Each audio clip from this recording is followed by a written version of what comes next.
This conference will now be recorded.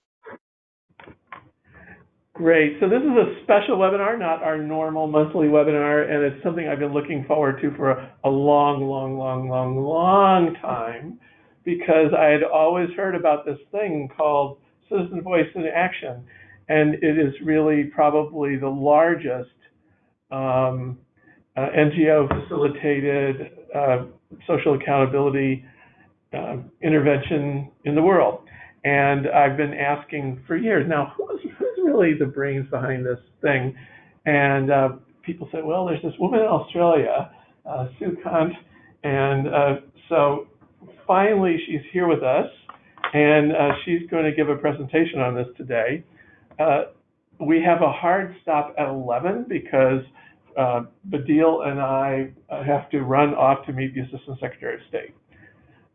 So he's here briefly, and he's meeting with every single relevant power broker in Washington as far as I can tell. Taking this town by storm. So, Wubishet, do you want to introduce yourself? Okay, he's muted, but if we'll, at the end, if we have time, we'll introduce people who, go ahead, Wubishet. No, can't hear you, sorry. Okay, so for those, I don't think there's anybody new, but just to remind us all what we're here for, we have 5 overarching goals in this movement: voice and agency for women, youth, and marginalized groups in communities around the world, adequate community finance, real devolution of a fair share of public resources to communities, good local governance, which includes social accountability that we'll hear a lot about today, quality public services at the community level, and resilience, because resilience is a community attribute. And we have this simple theory of change. We want community-led development that really addresses at least 12 of the Sustainable Development Goals everywhere that it's needed. However, to transform the current top-down paradigm, it really requires a full-time mobilizer for every cluster of villages in the world. So probably at least 200,000 full-time people need to be working on this. And that's going to really require the blessings of governments and their aid partners. And that's going to require advocacy on our part to really engage governments in this. So that's the overall plan. Now, this webinar today, there's a picture of Sue with different haircuts than she has. And I also just want to mention 2 weeks from now, we have a special version of our regular monthly call, a whole group of lightning talks on learning from failure. So the learning working group is putting that session together. It'll be really good. And then we have, looking forward, we've just nearly finished our participation in the UN High-Level Political Forum, and then comes in September the UN General Assembly. So that's what's ahead. I'm going to drag a tab around my computer and then hand this over to Sue. So let me just ask everyone, are you seeing a slide that says Citizen Voice in Action? Yes, Anybody? we can see it. Yay, okay. Yeah. Then I will hand this to Sue and she will present. Okay, thank you so much. Hi everyone, and it's a real privilege to be here. I'm definitely not the brains behind this, I have to first of all say, but it's okay, then you're the brawn behind it. I like that one better. I had probably way too many slides, so I'm going to whip through them, and I tend to speak fairly quickly, but I think with such a prestigious course, I'm sure it'll be fine. So just yell out if we want to go back to anything. And I'm also making a lot of assumptions about the audience. So I'm not sure if I've got my pitch quite right. But basically, World Vision has adopted the scorecard that CARES pioneered in 2003. And I think even CARE worked very intensively with the World Bank, as did we, former and current consultants. So I think it's really important in a movement such as this, it's very southern, to make sure that we all understand the Western origins of some of this social accountability work. We've got good evidence behind it, but we don't want to forget where it's actually originated from. That's not to say it's a bad necessarily, but I think in the context we're speaking of community-led development, it's important to acknowledge. So, and there's been 20 years of research into this space, but it really accelerated during the Arab Spring. At that time, Robert Zellick at the bank gave a milestone speech where he said, we've invested in farms, firms and factories, but not citizens, and that kicked off the Global Partnership for Social Accountability. So over the last 5 years, we've seen this real momentum around social accountability with major donor initiatives.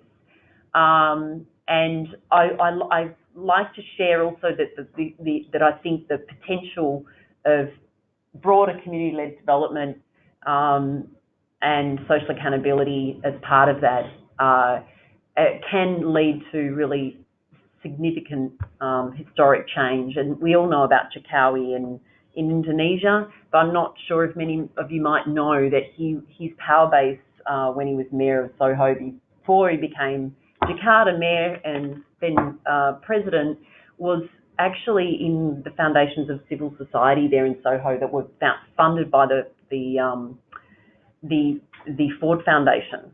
So what do the Arab Spring and Jokowi have to do with social accountability? Well, we're really talking about politics, and I think this will come into our distinctions between community-led development and social accountability. And it's really originated in, as I say, Western governance thinking, primarily in the bank, but not only, and it's really in this theory, I won't get into it too much, but around long and short route.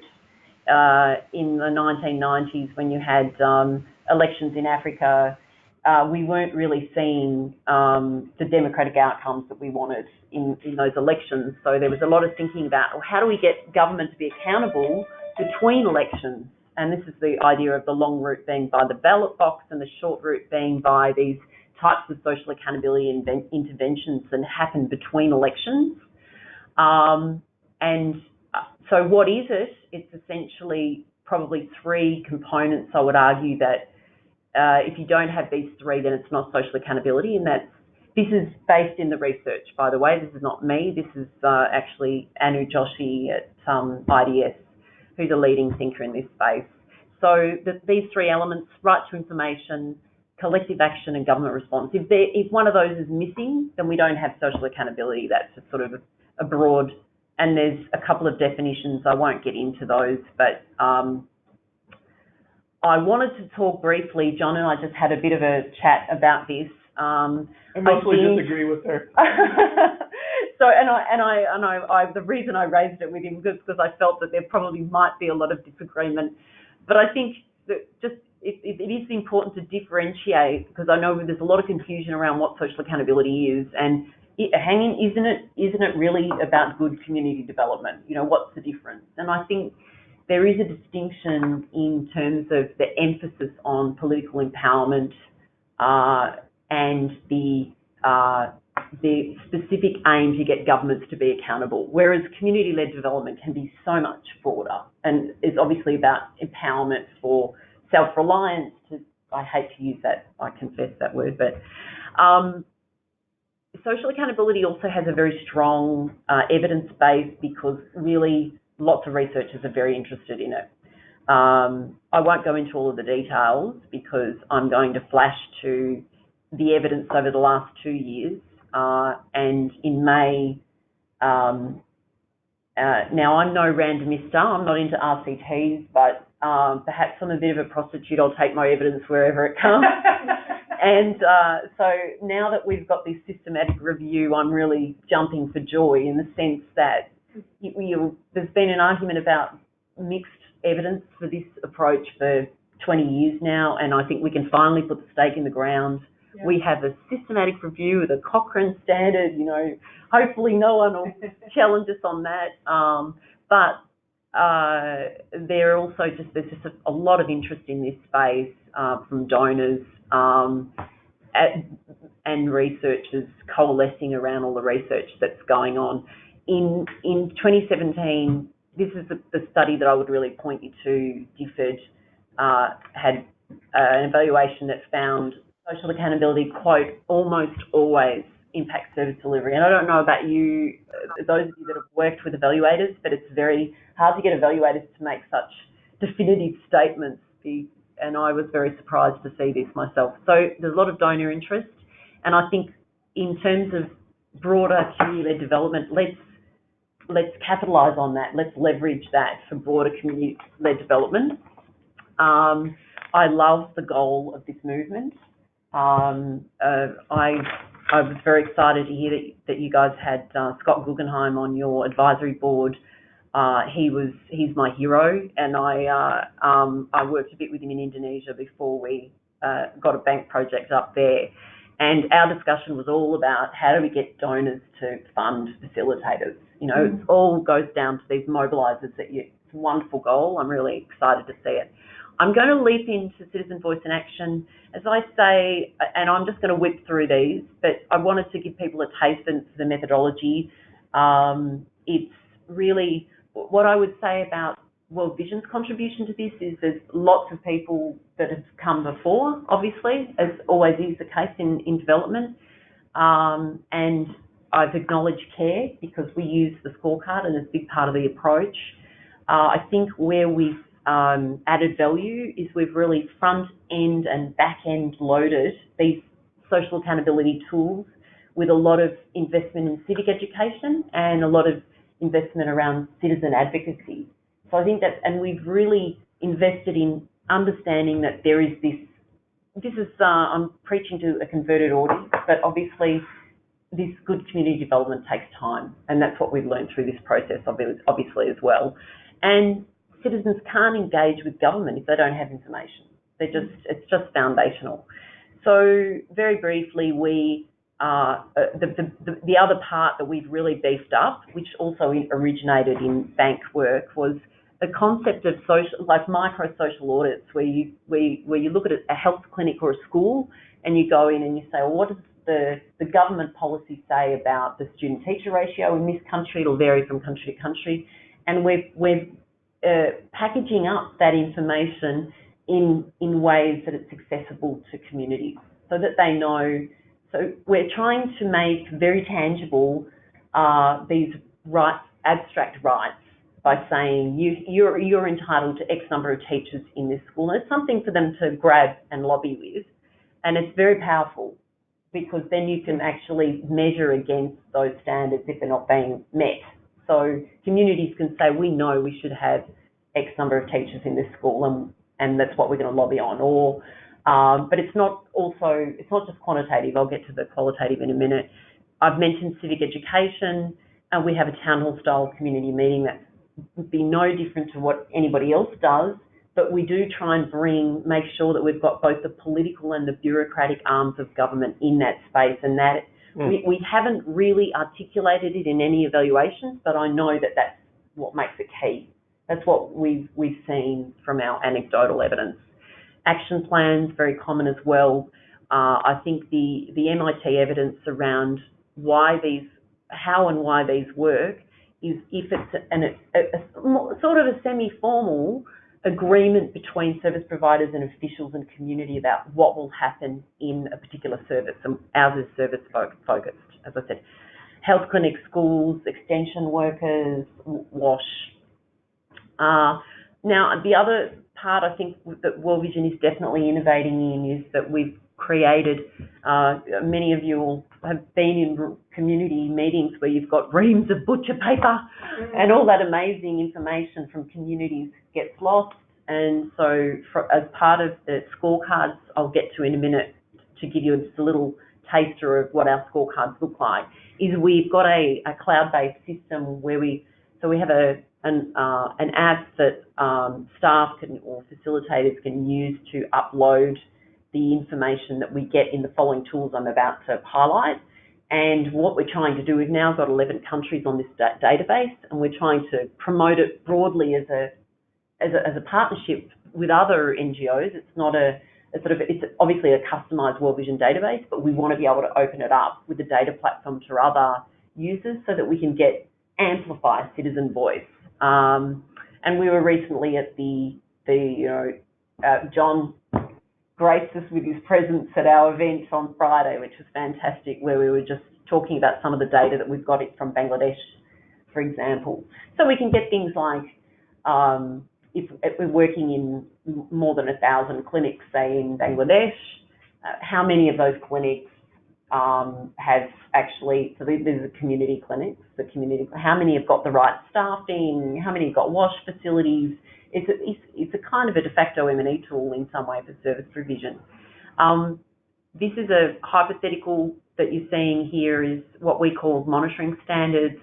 Originally, CARE also used this, but not in as a systematic way as us, and that is originally called the Input Tracking Matrix, real World Bank language.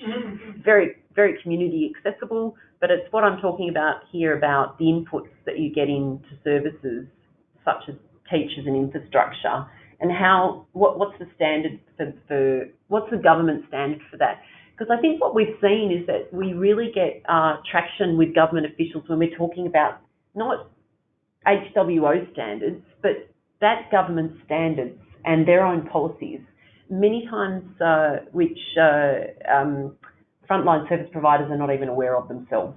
So how can you get better performance in a facility if you don't actually know what you're aiming for? Right. Yeah. So it's a pretty basic stuff in a way, but this is a really simple but compelling tool that communities can use to advocate for better services. By the way, just to mention something on this, one of the things that a number of countries have adopted are these citizen charters. Yes. Which ostensibly publicly promote. Often they don't sort of make it out of the computer files of the government. So at your event, you had the head of the Statistical Bureau of Ghana there. Our Ghana chapter was discussing a possibility of doing a big promotion of the citizen charters in districts where our members work, and then a promotion of attending the public forum in December, just to see if we can move the needle on that. I said, what do you think of that? He said that would be a really good thing to do. Yeah, absolutely. I mean, it's right up your alley on this. Yeah, and I think that the thing is, you hit the nail on the head when you said it's in some government desk or shelf somewhere, and I think what we've learned, and I think one of the most interesting experiences I had was in Nepal. We were at a little clinic, and there's Nepal do this really well with their what they call citizen charters, or they had like a floor-to-ceiling list of the medicine. This is a tiny health clinic, and they had a floor-to-ceiling list of all the medicines that should be in that clinic. But when we spoke to the women, these were literate women too, they had never even looked at that board or read it, because they just assumed it had nothing to do with them. So information provision, that's why I'm talking about civic education, because even if governments provide information, there's no, essentially what we need is engagement with communities. So your mobilisers, going back to your goal about your mobilisers. I'm just giving you a quick taster of the scorecard. CARE do it a little bit differently. They use a rating system, but essentially what you're doing is facilitating the priorities from a group of, and their age and sex disaggregated, those with disabilities. We're trying to get those marginalised groups in there, children, also age and sex disaggregated youth. And the idea is that we get their priorities in a school or a health clinic, and those priorities are turned into their performance measures. And the idea is, of course, they then monitor their own priorities. So a lot of this is qualitative. So I mentioned the standards before, that's quantitative, government quantitative. We're bringing together citizen perception and government indicators to try and assess these service facilities.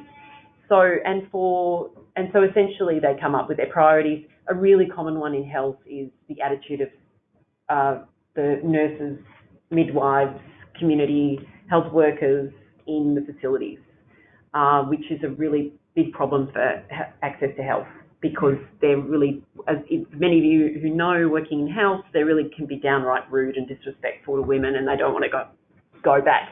But this is a classic issue that is underrepresented, under-researched, but massive for access. So that's one of the issues that we've uncovered with this, that we are moving on. So I'm going to just flip through. The scorecard looks like this in front of a community on butcher paper. And essentially what they're doing is coming up with their priorities, and then they're voting on, well, that's your priority. Is it good, bad, or otherwise? And then what do you want to do about it? So, and what do you think government should do about it? So it goes back to our citizenship, civic education, which is you have rights and entitlements, but you also have obligations as a citizen. So we're trying to get community proposals, and there's a lot of service delivery bottlenecks that are really, that communities themselves can assist with. So, and then there's this action plan. Now, I got to the end. Okay. I hope I didn't go over time. I was a bit conscious of your very important meeting. No, that's wonderful. And it was, I have a few questions that I think other people do. I know our Mexico team was on there, and your comments about rudeness and the frank inappropriateness of health workers in Indigenous communities is a huge challenge, and I know one that some of our teams have taken up in various Indigenous communities. But my first question is there a write-up, sort of a facilitator's guide to CVA? Yes, there's a 100-page manual, but then we've got a really short field guide as well. Oh. So the field guide I'll give you. I think that's easier, because you can see all of this in the field guide. It's 10 pages. We'll be putting this recording of you onto the website if we can have a link to that field guide. And also, I think I wasn't able to get one at Friday's session on this database. But is that a publicly accessible link? It's not, but I think what would be useful is if we got Edgar, if you're interested to show the database to the movement, right? Because we'd be really interested to use you guys as a platform to advocate for others to access it. We have the facility to open up to partners, but we basically have one database analyst in Uganda, right, basically managing the whole thing. So we haven't yet. You're way ahead of anybody else. We're trying to get funding to get a data platform that can open it up to others.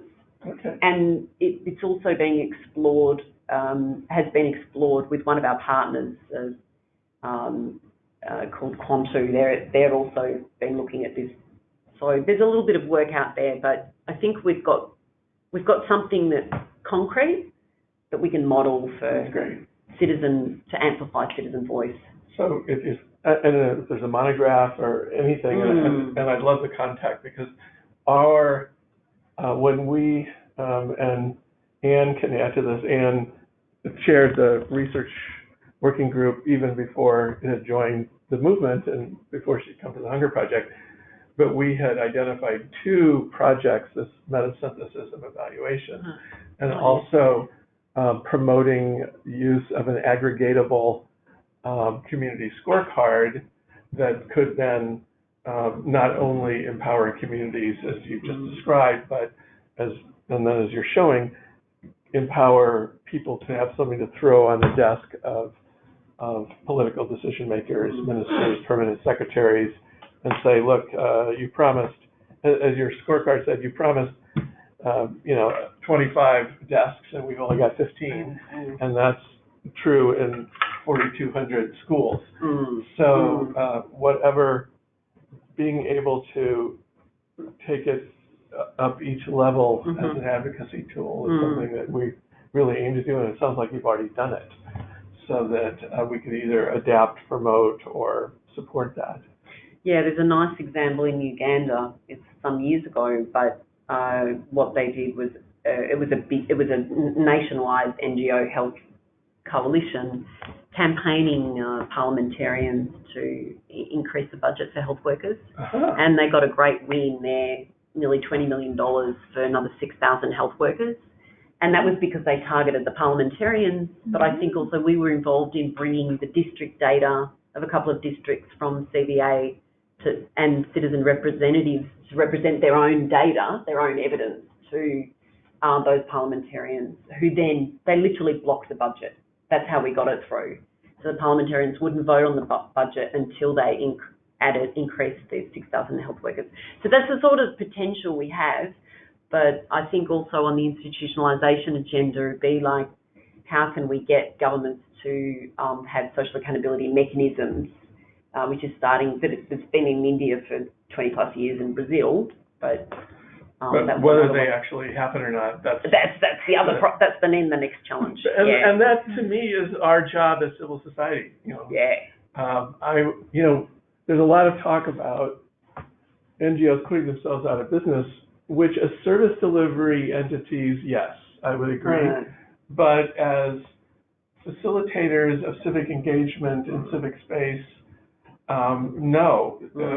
If democracy is going to be permanent, then civil society, real civil society, has to be permanent and institutionalized in every community on Earth. And what you're describing is a huge step towards making that happen. So I just want to see other people's questions. A lot more people have joined since you started the presentation. If any of you want to introduce yourself, ask a question, Anne, Carol, I'm glad to see Nairobi in the house. This is great. If anyone wants to ask a question or make a comment, this would be the time. Well, Badil. Yeah. One of the complementary things would be, you'll be talking about the demand side. Supply side, John talked about the citizen charter. The other thing could be public hearing. Yeah. What the functionaries have to offer, and that will empower the citizens with information, and also hold to some extent accountable hold the functionaries accountable. So public hearing could be another aspect that can be added to. Yep, absolutely. And how far are you along in that quest in Bangladesh? It'd be great. Well, we are trying. We haven't gone very far, but we want to make a valiant effort. Well, at the Union Parishad level, you have a lot of public forums, right? Yeah, I mean at the Union Parishad, but I think what matters most is the Upazila level, where the money is. So we need to make those guys accountable. Right on. For those not familiar with Bangladesh, Union Parishad is the lowest tier of administration, not much resources there, and then Upazila is the sub-district unit where there's serious human and financial resources. Yeah. Anybody who's on the line want to unmute and make a comment or question? Can I ask someone there? Yeah, go. I think someone was, but I just wanted to acknowledge, I think Alexis, USAID have been trying to get me in touch with Evan at Root Change. I'd love to know about what their work is in this space as well. But oh yeah, they've got quite a program. Yeah. I see Carol's opened her mic. Carol, did you have something you want to add or say or ask? No, I had nothing to add or say, but I just appreciate the presentation. Just getting to learn more about this community scorecard and just seeing the benefits that it would have to communities, for instance, and how they will get to be able to utilize this tool and this resource. Thanks. Excellent. Excellent. Pascal, I see your mic is open. Yes, sorry. Oh no, I was hoping you would say something, but that's quite all right. Anybody else have any questions or comments for Sue? Yes, Anne? I'm interested, you touched on a hot topic for me, which is the idea of the making the data available and accessible and not project-based. And also, I was just reading an evaluation of some community level data collection using phones in Malawi, and then as soon as the project ended, they went right back to paper, and there was no, government had no record of like who had the phones or what phones or, you know, and even didn't even know how to access the data.